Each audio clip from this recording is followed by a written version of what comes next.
নমস্কার বন্ধুরা, কেমন আছেন আপনারা? আশা করছি ভালোই আছেন। তো জুলাই মাসে আমার বার্থডে, আমার মেয়ে ঠিক ওটা খেয়াল রেখেছে। 25শে জুলাই আমার বার্থডে। মেয়ে ফ্রিজ থেকে কেক বের করে সকালবেলায় নিয়ে এসে আমার কাছে হাজির।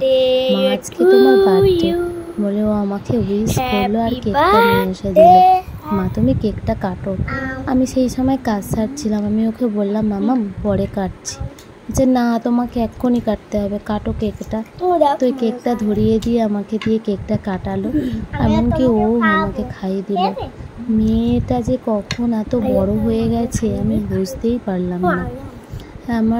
আমি এতটাই খুশি হয়েছি, ও আমার জন্মদিনটা পালন করেছে। ও যেটা করেছে সেটাই আমার কাছে সবথেকে বড় পাওনা।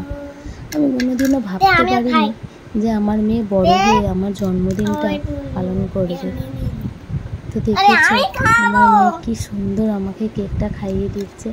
আমি খুব আনন্দ পেয়েছি। আমার মেয়ে যেটা করেছে আমি সেটাতে খুব খুব খুব খুশি। টাটা।